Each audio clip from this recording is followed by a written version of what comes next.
This podcast is sponsored by AXA Farm Insurance. AXA offers tailored cover to fit your unique needs, whether it's public liability or protection for your family home, outbuildings or farm vehicles. Based in Athlone, the AXA Farm team of agri-specialists and regional managers work together to ensure you receive the seamless support you need. Switching to AXA is easy thanks to an innovative online service that enables you to quickly and easily find the best cover for your needs. For more information, head to AXA.ie. AXA Insurance Stack is regulated by the Central Bank of Ireland. Thanks for listening, and we hope you enjoy the show.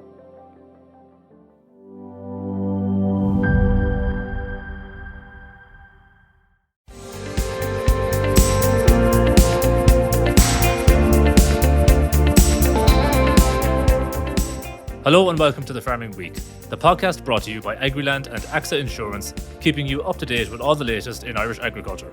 I'm Charles O'Donnell and I'm joined by Agriland journalist Aisling O'Brien. Well, it's been a busy week and you may be aware that there is a general election campaign underway at the moment, with the main political parties looking to court the farmer vote this week, and we'll come to that in just a few moments. In terms of more immediate news where farmers are concerned, we're going to hit a pretty severe cold snap next week, with the first snowfall of the winter likely on high ground in northern counties. Daytime temperatures will range from 3 to 6 degrees, falling below freezing overnight. Luckily for the Farm Tractor and Machinery Trade Association, they've scheduled their farm machinery show just before the cold snap hit. The show finished up today after 3 days, and you can check out our ongoing coverage of that on Agriland.ie and the Agriland app. But we're going to start this week with huge news in the dairy and agribusiness sector. And that's the €500 million sale of Kerry Group's milk processing business to Kerry Co-op. Aisling, can you take us through the detail on this? Yes, Charles. So we got confirmation this week from Kerry Group that it had entered into an agreement with Kerry Co-op to sell Kerry Dairy Ireland, its dairy division, to the co-op for a total expected price of €500 million. So initially, Kerry Co-op would acquire a 70% interest in Kerry Dairy Ireland for €350 million, with Kerry Group retaining a 30% stake. The co-op would then have an option to acquire the final 30% stake at any time from the completion of the initial acquisition until the middle of 2030. And on completion of this deal, it would mark a major milestone for milk processing in the southwest, with the co-op maybe going back to its roots in milk processing, and Kerry Group would move to being a pure play global business to business taste and nutrition company. So big changes if this deal goes ahead, but it will all be dependent on the approval of Kerry Group and Kerry Co-op shareholders. Now, both parties are hoping to have the first phase of this deal completed by the end of next January. So I suppose briefly, what is Kerry Dairy Ireland and what would the co-op be buying in its entirety by the end of the decade potentially? Well, they process over 1.1 billion litres of milk annually from 2,740 farms across Munster in 6 dairy manufacturing facilities across Ireland and the UK. It has a range of well-known and popular brands like Cheese Strings, Easy Singles, Lolo and Charleville. It employs over 1,500 staff and exports to over 58 countries, and also comprises a dairy ingredients business. And it also operates 31 agri-services stores across Kerry, Limerick, Clare, North Cork, as well as a feed mill in Farranfore in Kerry. And Kerry Dairy Ireland for the fiscal year of 2023 had revenues of €1.28 billion. That was down from the €1.5 billion in the previous year. And Aisling, this purchase, how is that going to be funded? So the co-op currently holds an 11% shareholding in Kerry Group with a value of around €1.7 billion. So this proposed deal would require a share exchange and an associated redemption process. And that would involve co-op shares being acquired by Kerry Group and being redeemed. And then the co-op would cease to be a shareholder in Kerry Group, which would mark another milestone on this journey. So this share exchange, whereby all co-op members would be given new Kerry Group shares in exchange for 85% of their co-op shareholdings, would be at a rate of 6.25 Kerry Group shares per co-op share currently held. Now, these shares in totality have a value of €1.4 billion, and the co-op says that these shares would then be held directly by co-op members, and they could decide what to do with them into the future. And they noted that for Irish residents, there should be no upfront tax charges as a consequence of that transaction. transaction, and any tax on capital gains would only come into play should the holder of those shares decide to sell them on into the future. Now, what about the remaining 15% of those shares? Well, they are going to be valued at around 250 million euro, and they will be reinvested by the co-op to buy that initial 70% stake in Kerry Dairy Ireland. And to make up the balance of the 350 million euro price tag, there will be loans from banks and also from Kerry Group as well. Now, funding for the final 30% stake in Kerry Dairy Ireland will be a mixture of equity and retained cash in the business, along with debt as well.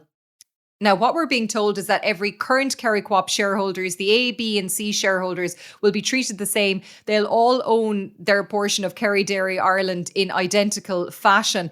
And if the deal secures the approval of shareholders, Kerry Dairy Ireland would have a new board structure, which would reflect the new ownership structure, which would be 7 nominees from the Co-op and 3 from Kerry Group. We're also being told that the business would retain the existing Kerry Dairy Ireland management as well. And the Co-op is saying that the funding model they're putting forward represents a sustainable financial plan which wouldn't overburden the business with debt and retain the ability to invest in growth and also to support milk price as well.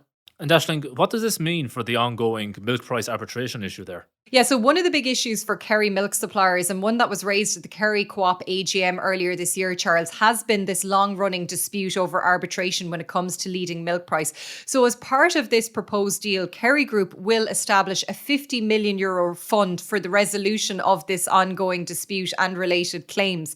So James Tagney, who is the chair of Kerry Co-op, told me this week that under this fund, there will be a cumulative total of 5.4 cent a litre paid to everyone who supplied milk to Kerry Group in the years from 2015 to 2020 as per their milk supply contract. And it was noted that that payment would be split across that period and it would vary depending on the difference between the price paid by Kerry and the leading milk price in a given year.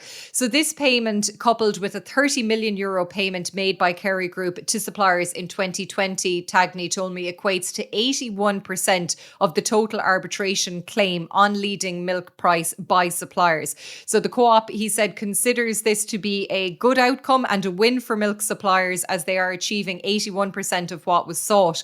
And the payment will be dependent on the first phase of this joint venture deal being completed, and it will be made as per the terms of the milk supply contract, as I said.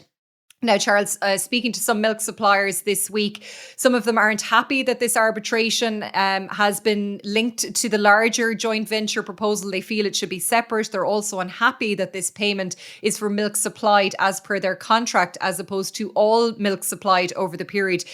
I suppose if they went over that supply, I suppose if their contract is 400,000 litres and they supplied 500,000, this payment will only refer to the 400,000 litres, and they feel that previous top-up payments didn't have this stipulation, so they're a bit unhappy about this.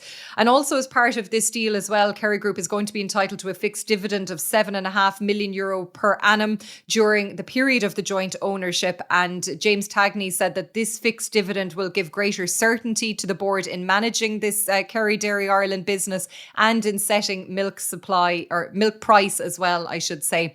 Now, after closing, the new board of Kerry Dairy Ireland is going to determine the milk price going forward, and he said with the intention of paying the maximum price achievable to its milk supplying members. Now, another part of the deal is a 1 cent a litre participation contribution, which will apply to all milk supplies over a 5-year period as a means of paying back these loans. And James Tagney said that this contribution can be looked at again by the board in the future, as business models that they've run up to this point are very conservative. Some farmers unhappy about this contribution payment as well, without the guarantee of a dividend or maybe the option to share up in this new entity as well, Charles.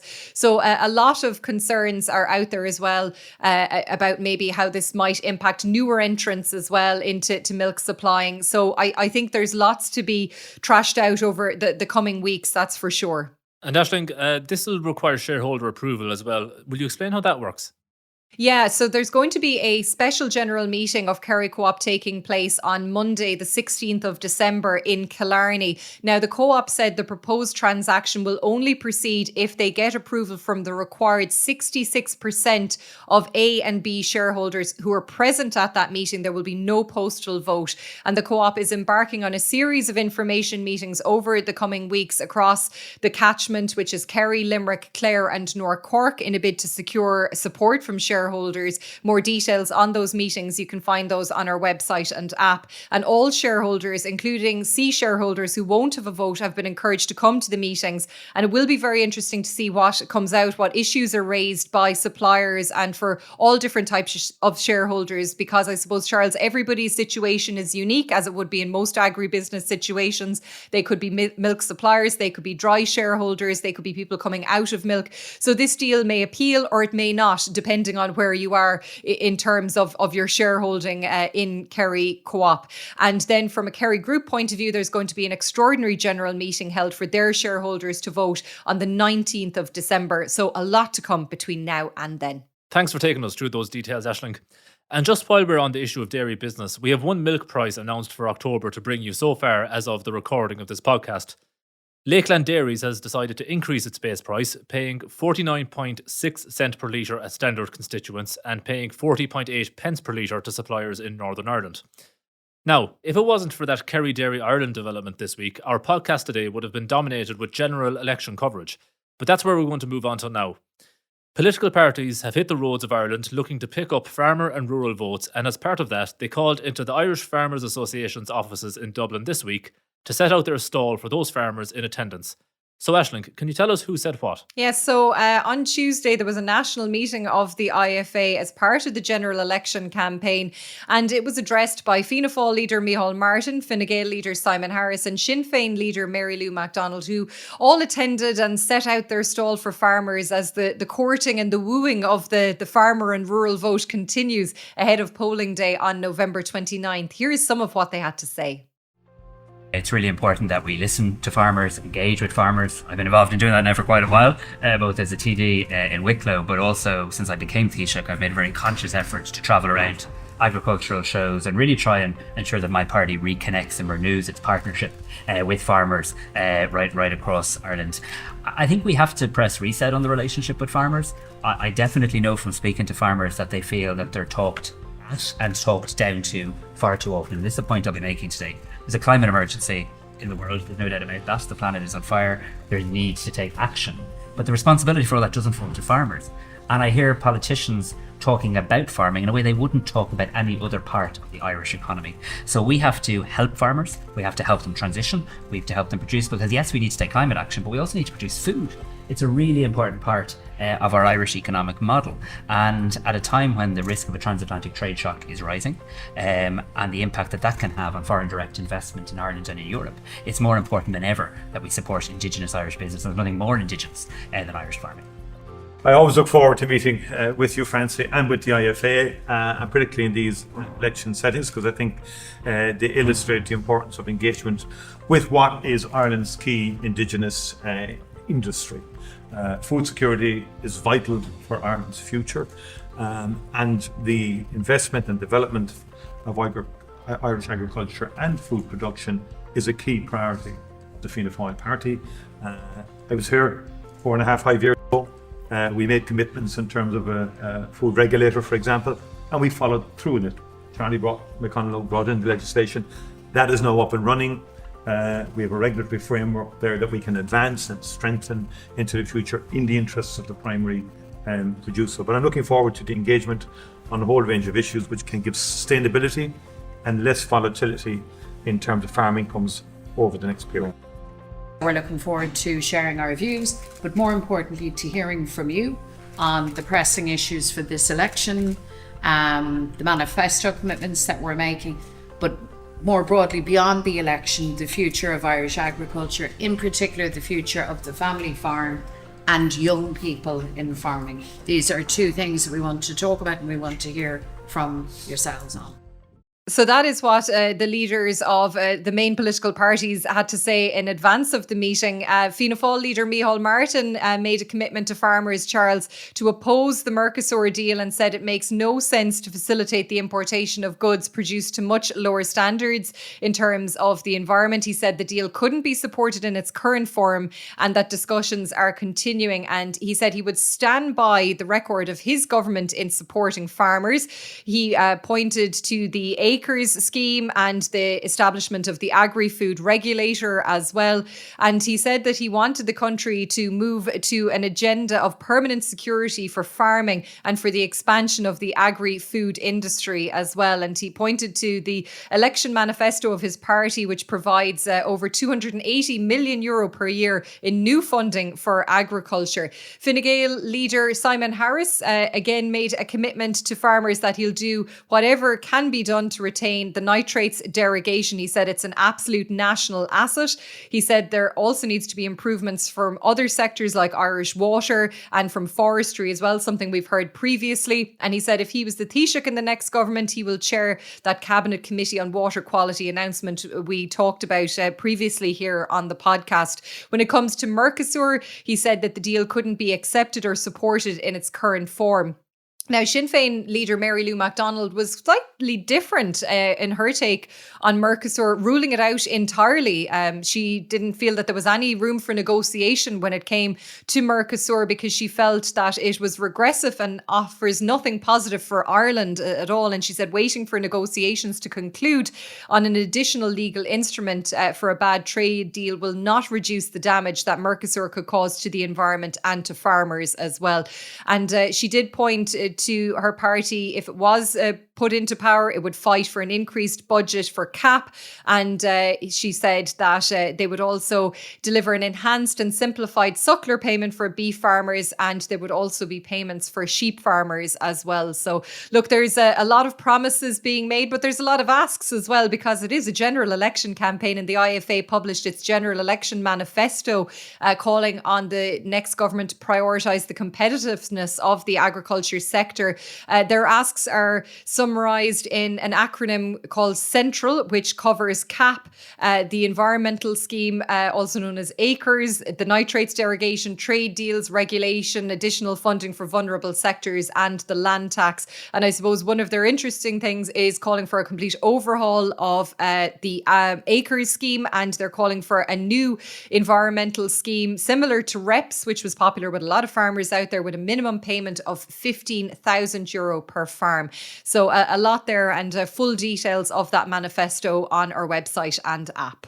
Moving on now, and the Irish Cattle Breeding Federation has confirmed that it is working on having all weights recorded under the Suckler Carbon Efficiency Programme available for use in the Eurostar evaluations. Aisling, this is significant news for suckler farmers. Can you take us through the details? Yeah, so this week our colleague Breffney O'Brien, our technical beef specialist, brought us the story that ICBF has recently made available information on the volume of weight-related data that's currently included in its evaluations. So the ICBF has said that data used in the national cattle evaluations is sourced from marts, factories and on-farm weighing, and this is where SCEP comes into play.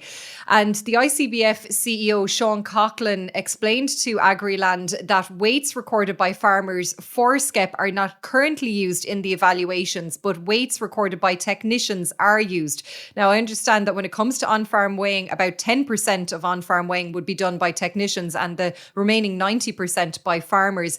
And following a query from Agriland, Coughlin confirmed that work, as you said, is ongoing to have all SCEP weights available for use in the Eurostar evaluations, and the aim is to have that completed next year.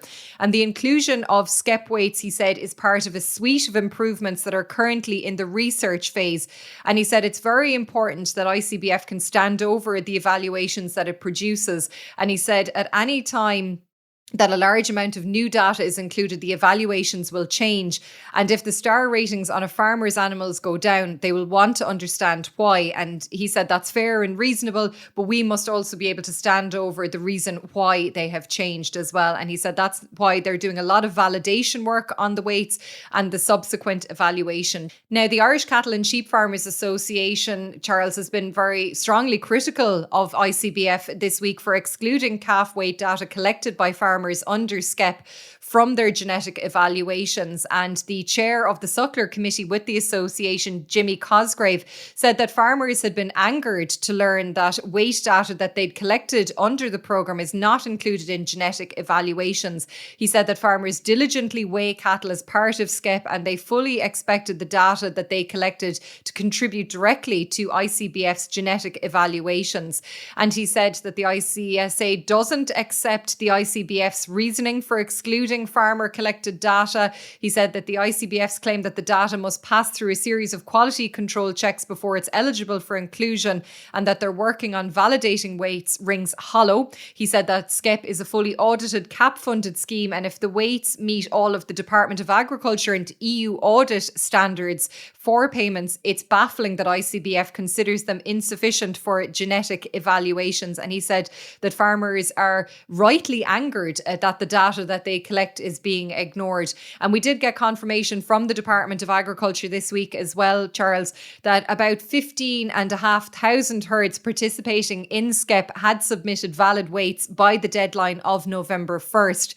And just before we leave SCEP, Charles, I'm like a broken record, a reminder that the deadline for the completion of the mandatory training under SCEP falls tomorrow, the 15th of November. So make sure you get that done tonight if you can. It's an online course, and get it completed because it is part of the terms and conditions of the scheme. We're going to stay on the beef side of the house now.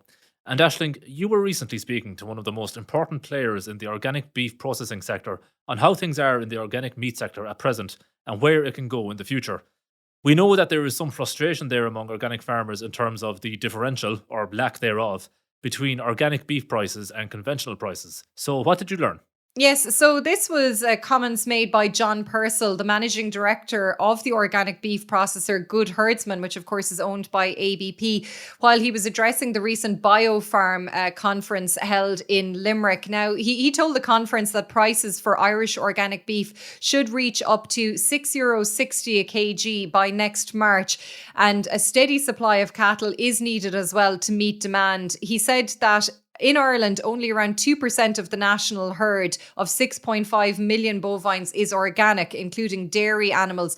And that is compared to an average of 8.6% across the EU. So he said that shows the scope for increasing organic beef in this country. Now, Good Herdsman was established back in 1989 as a marketing platform for Irish organic livestock farmers. It's currently slaughtering around 10,000 organic cattle and feeds about 1,200 cattle per year to support shortfalls in supply. And John Purcell said that they are looking forward to the forecasted increases in organic beef that lie ahead because of obviously the increase in farmers getting into the organic farming scheme as well. Now, he said that there is markets out there. There's well-established markets. About 70% of Irish organic beef is currently being exported. He said that Good Herdsman has supply agreements with top supermarket chains across Europe, and that those shelves would offer up more space if we have more produce to offer. And also Good Herdsman is serving the European baby food industry for over a decade now, and there could possibly be some room for growth in that sector as well. Now, he did note, you mentioned conventional prices there. He said conventional beef prices had reached unprecedented levels and continued to buck seasonal trends, which is likely to continue into next year.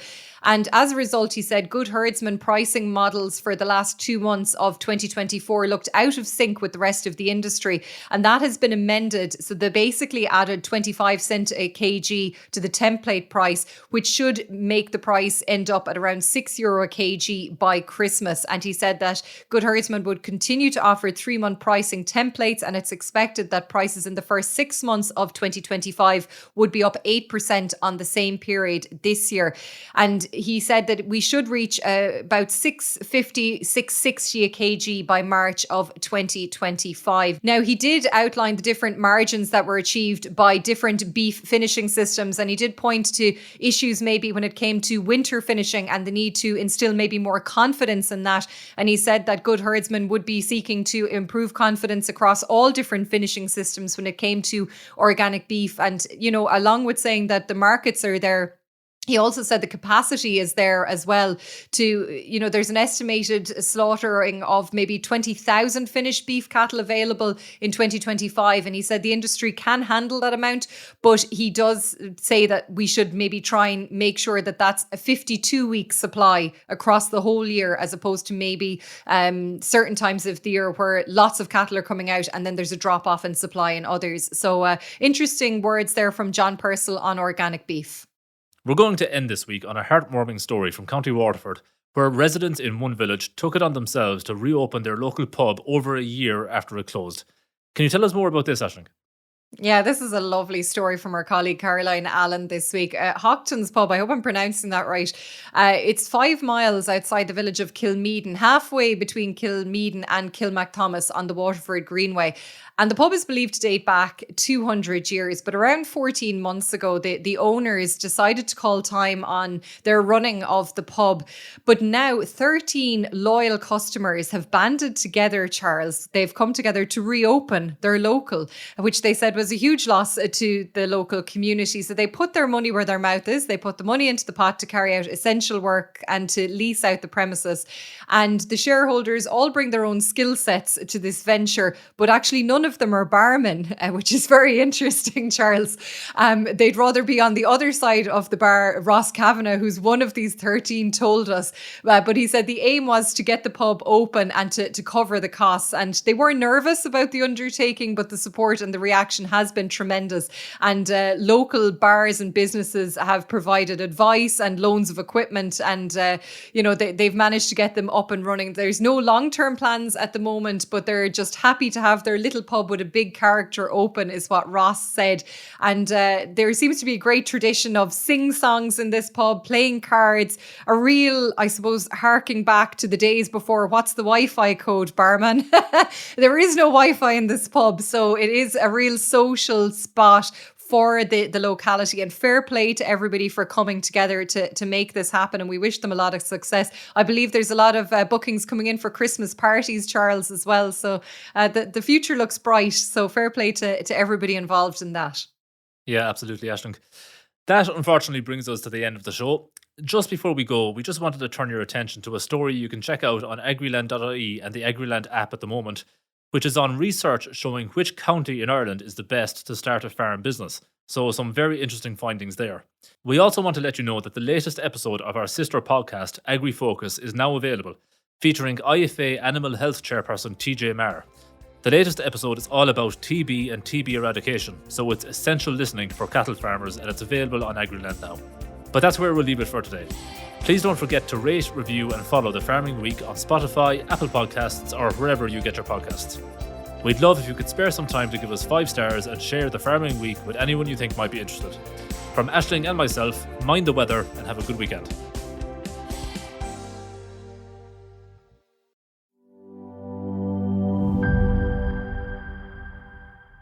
This podcast is sponsored by AXA Farm Insurance. AXA offers tailored cover to fit your unique needs, whether it's public liability or protection for your family home, outbuildings or farm vehicles. Based in Athlone, the AXA Farm team of agri-specialists and regional managers work together to ensure you receive the seamless support you need. Switching to AXA is easy thanks to an innovative online service that enables you to quickly and easily find the best cover for your needs. For more information, head to AXA.ie.